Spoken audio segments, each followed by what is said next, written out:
Hello friend, welcome back to study with learning and this is Priyanshu. तो आज फिर से हम एक नए टॉपिक की शुरुआत करने जा रहे हैं जिसका नाम है लीडरशिप। देखो, आपके एग्जाम में यहाँ से 15 नंबर के क्वेश्चन बनते हैं और यहाँ से हर बार रिपीटेड क्वेश्चन ही बनते हैं। जैसे कि क्वेश्चन हो जाएंगे हमारे, लीडर किसे कहते हैं, लीडर के प्रकार, अच्छे नेता के गुण, नागरिक किसे कहते हैं और नागरिक के गुण। इनसे रिलेटेड जितने भी क्वेश्चन बनते हैं हर बार रिपीटेड क्वेश्चन आपके एग्जाम में देखने को मिलते हैं, चाहे फिर आपका एग्जाम ए सर्टिफिकेट का हो, बी का हो या फिर सी सर्टिफिकेट का। तो इसलिए वीडियो को पूरा देखें।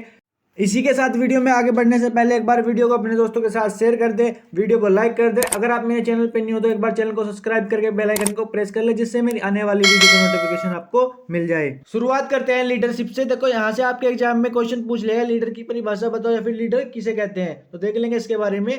नेतृत्व कमांडर की वह क्षमता होती है जिसके द्वारा किसी सैनिक टुकड़ी का किसी उद्देश्य को प्राप्त करने हेतु हर प्रकार की परिस्थितियों में नेतृत्व करता है, लीडर कहलाता है। इसी की दूसरी डेफिनेशन हो जाएगी, किसी उद्देश्य को प्राप्त करने के लिए लोगों के व्यवहार को बदलकर उन्हें अपने अनुसार कार्य सौंपना तथा उनसे अपना कार्य करवाने की कला को लीडर या फिर नेतृत्व कहते हैं। ये इसकी दो डेफिनेशन है। आपको जो इजी लगे, आपको जो आसानी से याद हो जाए वो याद कर लो, लेकिन इससे रिलेटेड क्वेश्चन आपको एग्जाम में देखने को मिलेगा, तो इसको छोड़ के मत आना, अच्छे से याद कर लो, लिख के आना। आगे बढ़ते हैं। अब बात करते हैं लीडर कितने प्रकार के होते हैं। देखो, यहाँ से भी आपके एग्जाम में क्वेश्चन पूछ लेगा कि लीडर कितने प्रकार के होते हैं। लीडर 3 प्रकार के होते हैं। कौन कौन से हो जाएंगे? एक हो जाएगा ऑटोक्रेटिक लीडर। कौन सा? Autocratic leader. दूसरा हो जाएगा डेमोक्रेटिक लीडर और तीसरा हो जाएगा लेजिस फायर लीडर। ठीक है, लीडर 3 प्रकार के होते हैं, ऑटोक्रेटिक, डेमोक्रेटिक और लेजिस फायर। आगे बढ़ते हैं।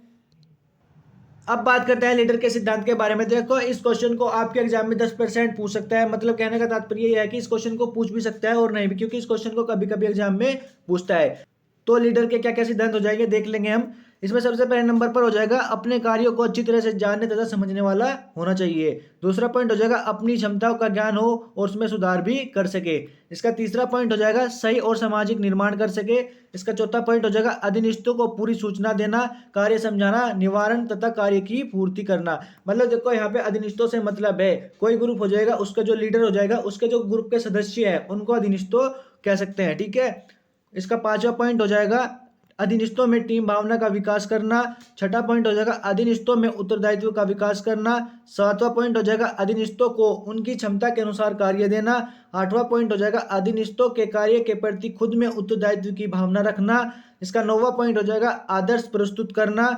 इसका 10वां पॉइंट और लास्ट पॉइंट हो जाएगा, अपने अधीनस्थ व्यक्तियों को जानना और उनके कल्याण की भावना रखना। ये क्या होते हैं? ये हमारे एक लीडर के सिद्धांत होते हैं। आगे बढ़ते हैं।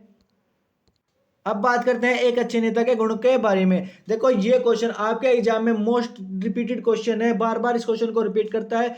पता नहीं इस क्वेश्चन में ऐसा क्या है, लेकिन हर बार एग्जाम में आपको देखने का मिल जाएगा, चाहे आपका एग्जाम ए सर्टिफिकेट का हो, बी का हो या फिर सी का। तीनों एग्जाम में क्वेश्चन बार बार रिपीट होता है। तो क्या क्या हो जाएंगे, एक अच्छे नेता के गुण देख लेंगे। सबसे पहला नंबर हो जाएगा ईमानदार। एक जो नेता हो वो ईमानदार होना चाहिए, सहनशीलता उसके अंदर होनी चाहिए, बुद्धिमान होना चाहिए, न्यायप्रिय होना चाहिए, विश्वास योग्य होना चाहिए, सत्यनिष्ठ होना चाहिए, कुशल व्यवहार हो उसका, सबके साथ मतलब अच्छे से व्यवहार करता हो, जागरूक होना चाहिए कि समाज में क्या चल रहा है क्या नहीं चल रहा है, साथ ही साथ साहसी भी होना चाहिए, और 10वां वफादार भी होना चाहिए। क्या है ये? एक अच्छे नेता के गुण है। देखो, इस क्वेश्चन को मैं आपको कहना चाहूंगा, इस क्वेश्चन को अच्छे से याद कर ले। ये क्वेश्चन आपके एग्जाम में हर बार आता है और इस बार भी आने के चांस है। ठीक है, आगे बढ़ते हैं। अब बात करते हैं नागरिकता प्राप्त करने के 4 कारकों के बारे में। देखो, कौन कौन से कारक हो जाएंगे नागरिकता प्राप्त करने के लिए। मतलब कहने का तात्पर्य है, नागरिकता हम कैसे प्राप्त कर सकते हैं। जन्म, उसे मतलब किसी का जन्म भारत में हुआ हो तो उसे नागरिकता प्राप्त हो जाएगी। दूसरा हो जाएगा, शादी के द्वारा कोई विदेशी पुरुष अगर वो भारत में शादी करता है तो उसे नागरिकता मिल जाएगी। ठीक है। तीसरा पॉइंट हो जाएगा, इसका आवेदन द्वारा आवेदन करके भारत की नागरिकता प्राप्त की जा सकती है। और चौथा पॉइंट हो जाएगा, नौकरी द्वारा। ठीक है, आगे बढ़ते हैं।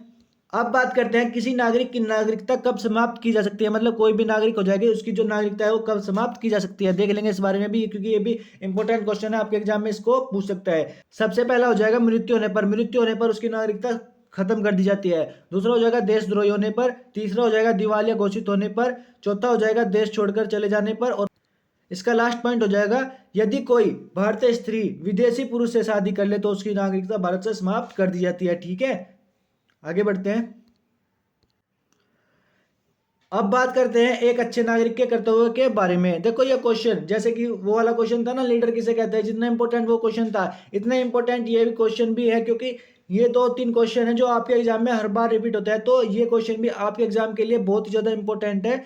ठीक है, तो इसको भी देख लेंगे क्या क्या एक अच्छे नागरिक के कर्तव्य होते हैं। पर सबसे पहले नंबर पर हो जाएगा आवश्यकता से पहले सेवा देना, दूसरा हो जाएगा संविधान का पालन करना, तीसरा हो जाएगा देश की संपत्ति की रक्षा करना, चौथा हो जाएगा करों का भुगतान करना, पांचवा हो जाएगा अपनी जिम्मेदारी समझना, छठा हो जाएगा देश प्रेम की भावना रखना, सातवां हो जाएगा अफवाहों को फैलने से रोकना, आठवां हो जाएगा सभी का उचित सम्मान करना, नौवां हो जाएगा दुर्घटना के समय किसी की जान बचाना, दसवां हो जाएगा मतदान का उचित उपयोग करना। ये एक अच्छे नागरिक के कर्तव्य होते हैं। आगे बढ़ते हैं। अब बात करते हैं एक अच्छे नागरिक के गुणों के बारे में। देखो इस वीडियो में जितने भी क्वेश्चन करा रहा हूँ आपके एग्जाम की दृष्टि से बहुत ही इंपॉर्टेंट क्वेश्चन है, रिपीटेड क्वेश्चन है, हर बार रिपीट होते हैं। तो कौन कौन से गुण हो जाएंगे एक अच्छे नागरिक के देख लेंगे। ईमानदार होना चाहिए, सहनशील होना चाहिए, देशभक्त होना चाहिए, अनुशासित होना चाहिए, विश्वास योग्य होना चाहिए, सत्यनिष्ठ होना चाहिए, कुशल व्यवहार होना चाहिए, जागरूक होना चाहिए, साहसी होना चाहिए और सहयोगी होना चाहिए। ये जो क्वेश्चन है 10-10 नंबर के आपके एग्जाम में आते हैं और आप इन क्वेश्चनों को छोड़ के आ जाते हो। तो इन क्वेश्चनों में ज्यादा कुछ नहीं करना, आपको ये छोटी छोटी सी बातें याद रखनी है कि एक अच्छे नागरिक के क्या क्या गुण होते हैं। ठीक है, एक अच्छे नागरिक के क्या क्या कर्तव्य होते हैं, इनको आप अच्छी प्रकार से लिख दोगे तो आपके 10 से 15 नंबर आपको देखने को मिल जाएगा, क्योंकि इस चैप्टर से रिलेटेड आपके एग्जाम में कम से कम 15 से 20 नंबर के क्वेश्चन देखने को मिल जाएंगे। ठीक है, आगे बढ़ते हैं। अब बात करते हैं भारतीय नागरिकों के मूल अधिकारों को लिखो। जैसे कि मैं आपको बार बार बोल रहा हूँ इस वीडियो में जितने भी क्वेश्चन करा रहा हूँ बहुत इंपॉर्टेंट है। देखो ये क्वेश्चन पिछली बार बी के एग्जाम में आया हुआ था और साथ ही साथ एक एग्जाम में भी आया हुआ था और शायद इस बार भी आपको एग्जाम में देखने को मिल जाए, क्योंकि ये क्वेश्चन बहुत ही ज्यादा इंपॉर्टेंट है। अब देख लेंगे भारतीय नागरिकों के क्या क्या मूल अधिकार होते हैं। सबसे पहले नंबर पर हो जाएगा समानता का अधिकार, फिर हो जाएगा स्वतंत्रता का अधिकार, फिर हो जाएगा शोषण के विरुद्ध अधिकार, चौथे नंबर पर हो जाएगा धार्मिक स्वतंत्रता का अधिकार, पांचवें नंबर पर हो जाएगा संस्कृति एवं शिक्षा का अधिकार, छठे नंबर पर हो जाएगा चिकित्सा का अधिकार, सातवें नंबर पर हो जाएगा मतदान का अधिकार, आठवें नंबर पर हो जाएगा संपत्ति का अधिकार, नौवें नंबर पर हो जाएगा राजनीतिक दल बनाने का अधिकार, जो इसका लास्ट पॉइंट और 10वां पॉइंट हो जाएगा वो हो जाएगा देश की सेना में नियुक्ति पाने का अधिकार। ये एक भारतीय नागरिक के मूल अधिकार होते हैं। ये क्वेश्चन बहुत ही ज्यादा इंपॉर्टेंट है। ठीक है, तो आप इसको अच्छे से याद कर लो। अगला क्वेश्चन हो जाएगा नेता और कमांडर में क्या अंतर है। देखो इस क्वेश्चन को भी एग्जाम में बार बार पूछता है, तो इस क्वेश्चन को भी एक बार देख लेंगे। सबसे पहले हम नेता के बारे में देख लेंगे। नेता योग्यता के आधार पर चुना जाता है, जो नेता होता है वो योग्यता के आधार पर चुना जाता है। इसका दूसरा पॉइंट हो जाएगा नेता हमेशा उदाहरण पेश करता है। इसका तीसरा पॉइंट हो जाएगा वह जनता या किसी समूह को प्रेरित करता है। इसका चौथा पॉइंट हो जाएगा वह एक निश्चित सीमा में नेतृत्व करता है। इसका जो लास्ट पॉइंट हो जाएगा वो हो जाएगा नेता का उद्देश्य अपने लक्ष्य की प्राप्ति तक कार्य करते रहना होता है। अब बात करें कमांडर के बारे में। कमांडर का फर्स्ट पॉइंट हो जाएगा कमांडर अधिकार से बनता है। कैसे अधिकार से बनता है।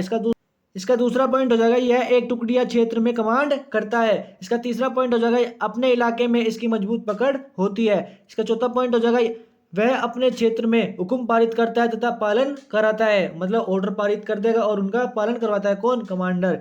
इसका पांचवा पॉइंट हो जाएगा अपने अधीनस्थों के सभी हितों का ध्यान रखता है, मतलब जो उसकी टीम में जितने भी सदस्य होंगे वो उनका अच्छे प्रकार से ध्यान रखता है। ये एक नेता और कमांडर में अंतर है। इस क्वेश्चन को अगर आप एग्जाम में पूछ ले तो शायद मुझे लगता है आप इसका आंसर लिख सकते हो।